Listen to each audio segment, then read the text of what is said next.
Alright, so we're here now. Remember to like, share, and subscribe, ladies and gentlemen. This is Daisy Mackenzie, and let's just say she was not mixing her words. The fire burn I just I saw it go. Like and share. Here we go. Would I really bring the real feel here? And it's a wonderful thing in terms of that sort of occasion that Ratty had put out there where people go and it's a breath of fresh air. Enjoy the space and enjoy the moment. Right? Really a wonderful thing. Sister Maria, right in the space.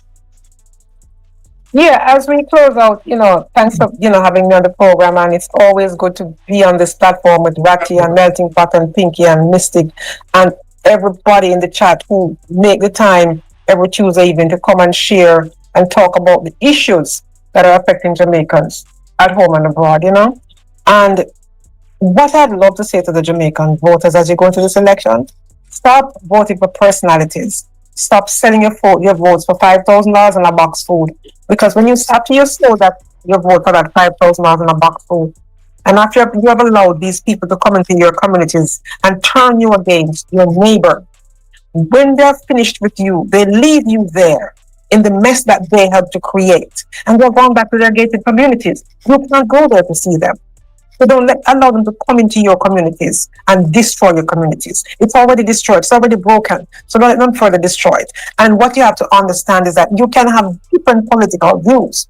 Everybody's entitled to that. But you do not have the right to destroy your neighbor. You do not have the right to let someone send you to go and tear down someone's poster because it's of the opposing party. You don't have that right. In the same way you believe that person whom you are supporting has a right to put up their poster, so does the person who you don't believe in, whose political views you do not share. You have to vote for policies. You have to vote for wanting better hospitals. When you go into the hospital, do you get the care that you're entitled to, that you're supposed to get? We tend to think that our spirit is in our body. That's actually not correct. Your body is in your spirit. People always... Do you see your members of parliament in the hospitals?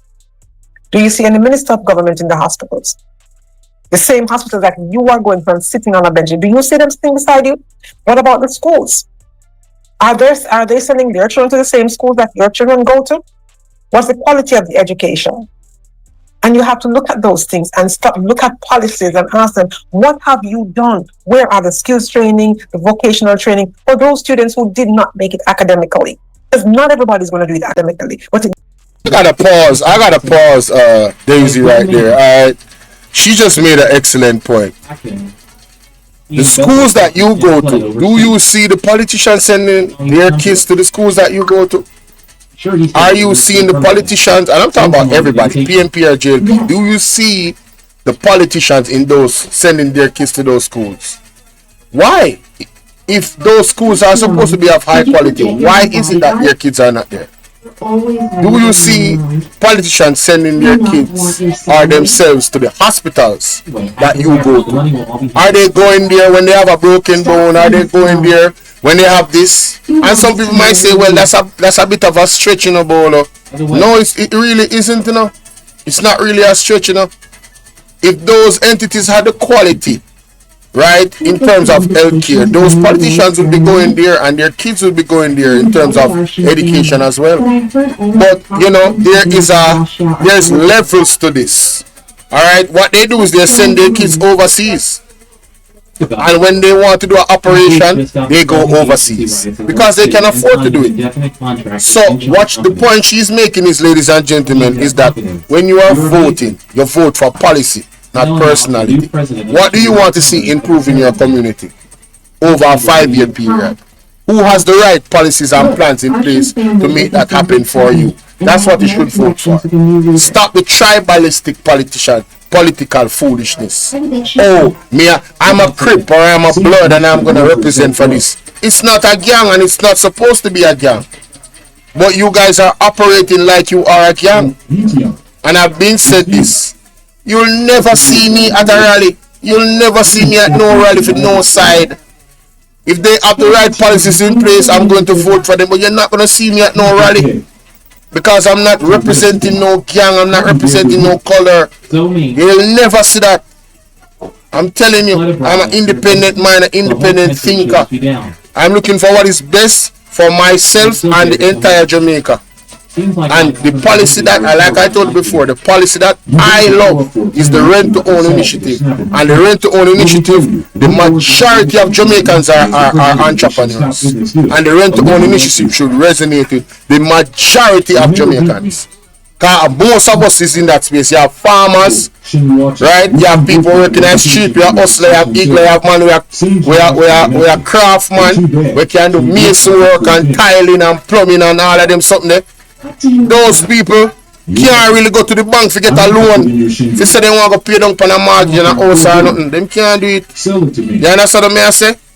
Alright, the next initiative we love for the youth them is the grant of $500,000 to youth them under 35-year-old where I contribute to NHT for like 2 years. I love that initiative there. So you're gonna have more youth where I'm gonna be able to own a home from an early age. They know how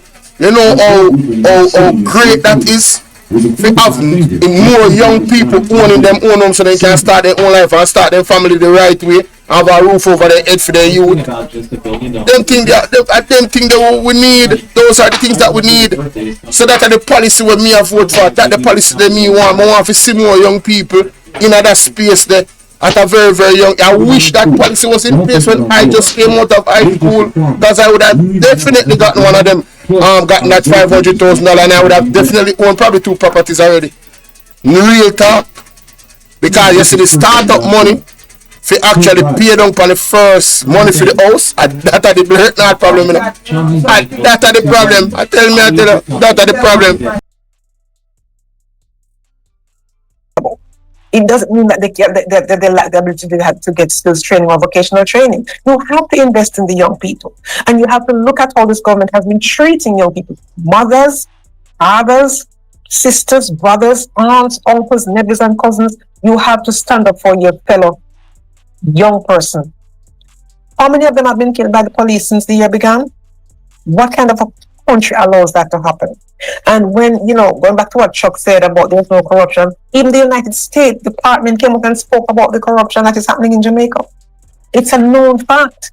It is a known fact. When you have all of these persons who sit in their ivory towers and they're milking the people, they are picking their pockets and telling you that they're not picking your pockets, vote for policies. Hold people accountable. Accountability doesn't start now. Your children and children's children are going to suffer worse than you are suffering now, because you cannot give to a government who doesn't value your rights, the right to change a constitution, which is what they want to do, because your rights are not protected, your rights are not covered. You cannot vote for a government who for the last 9 years, has not built one school. And instead of making it better, the system is broken. You cannot vote for a government who their education ministry is missing hundreds of billions of dollars.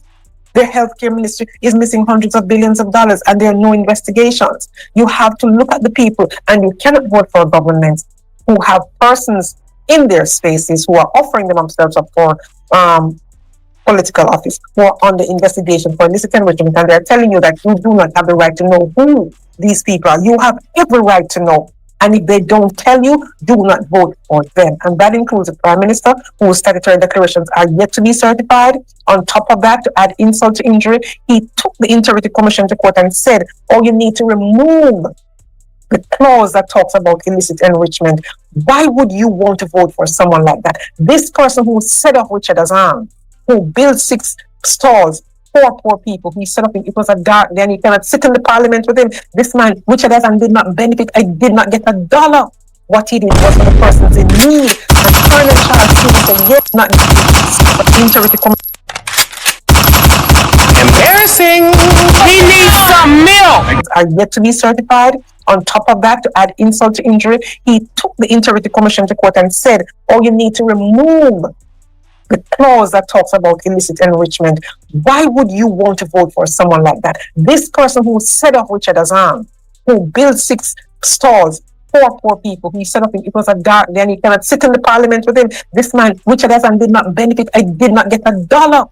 What he did was for the persons in need. And Colonel Charles Senior said, yes, while he can feel for the people who he helped it is still a dark day. And you have to ask yourself the question, and if that was a dark day for helping the poor people, what are you saying? That you don't care about them?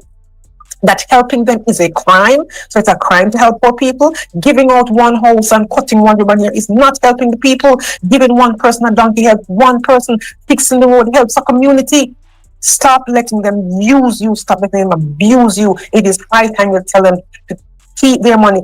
Okay, you need the money. Take your money and go and vote for policies. Take the money, because at the end of the day, it's taxpayers' money anyway.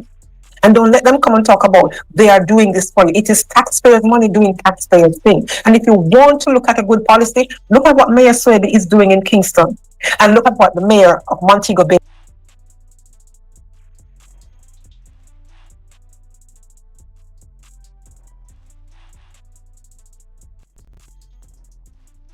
Blooded, bro.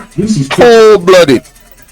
Remember, it's Jerry, how you doing? The monies that is being floated around now, allegedly. Alright, I hear there's a lot of money being floated around. You know, people get this, packages and whatever. That money is our money. It's our tax dollars.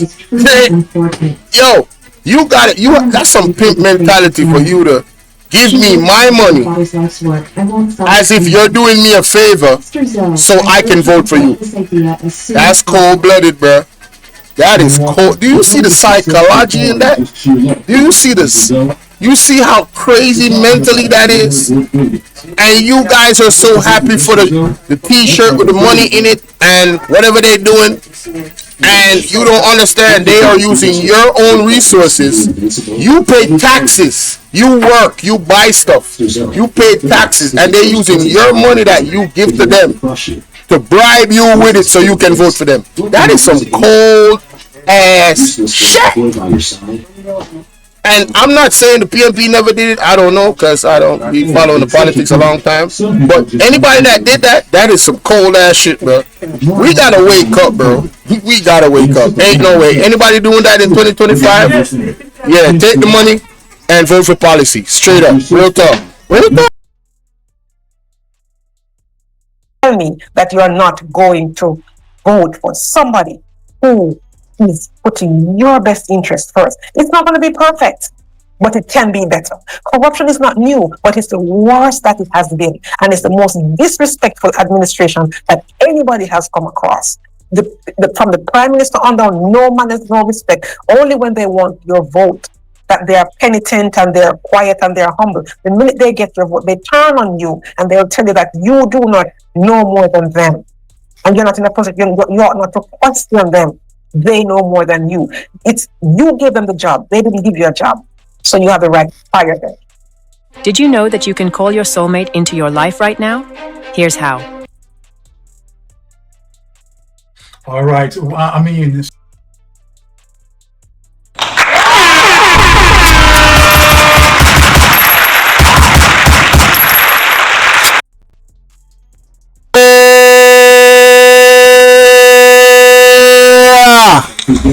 Daisy McKenzie cooking, man. I'm telling y'all, man, yo, she was cooking, right? Hey, all the people that are eligible to vote, I hope y'all are listening. Alright, nobody can tell you what to do. You and Guy is gonna be in that ticket booth and you vote for who you wanna vote for. But my goodness, it's something to think about what she just said. Vote for policy, goddammit. I'm just saying, vote for policy. Alright? Real talk. Shout out to Daisy McKenzie once more time. Yes. Shout out to her. Big up to Mystic Sensation, yes. That is it. So we're going to move on to the final segment of the show, ladies and gentlemen, alright? Remember to like, share, and subscribe, alright? Alright.